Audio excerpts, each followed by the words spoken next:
The only tricky thing that's worthy of note, and I'm just going to simulate it here because I've already made the dough, is you want to get a little bit of flour into the sifter, and then you put the baking powder on top of it, and then just sift it in like that. And any little lumps that remain, like those, you just want to use your hand and push them down through there so that they go in. And the reason that you do that is because the lumps are actually little pieces of baking powder, and if you don't mix them in uniformly, you'll have little brown specks in your dough, and you don't want that.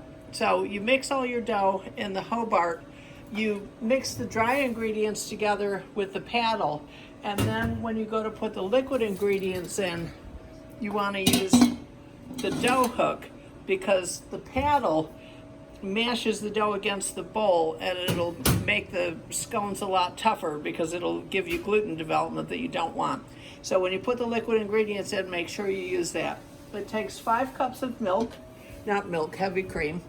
So you want to put the first 4 cups in and let it mix, and then there'll be some dry down at the bottom that the paddle doesn't, that the dough hook doesn't bring up. So you save back a cup of milk and then put it down in the bottom where the dry ingredients are. And the dough is going to be fairly dry when you're done.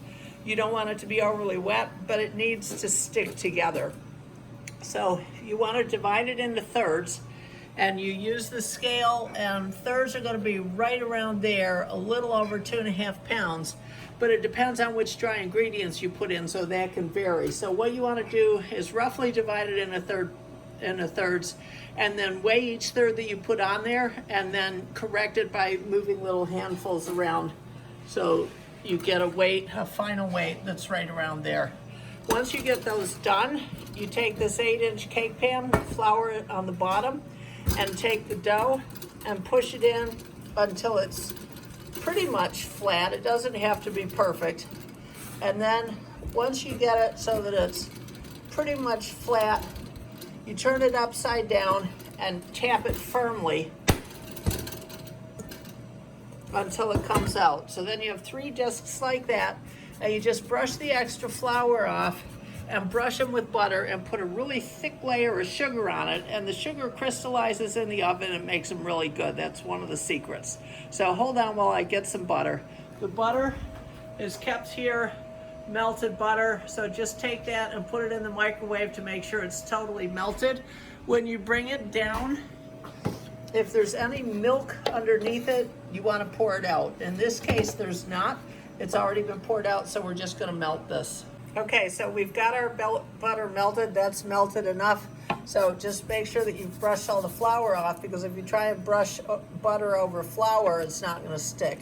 You can have a little bit of flour there, but if you have too much, it's not going to stick. So just give it a generous coating of butter like that. And when you're done coating it with butter, grab some sugar and just do a really thick layer of sugar on it like that, kind of pat it in a little bit.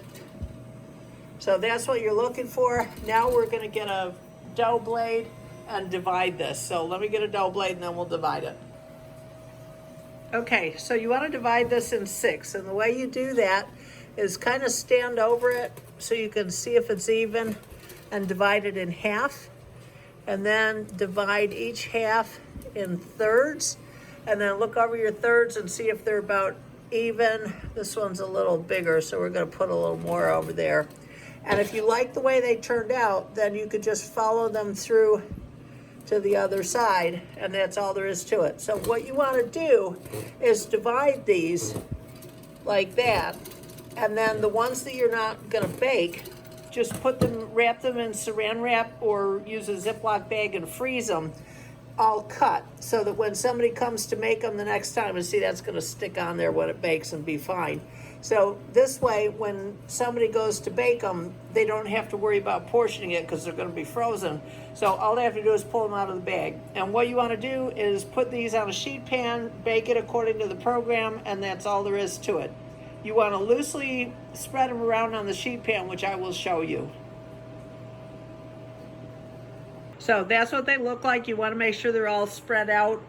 New people will sometimes put the disc together and try and bake it like that, and they can't spread and the inside doesn't get done. So make sure they're spread out like that.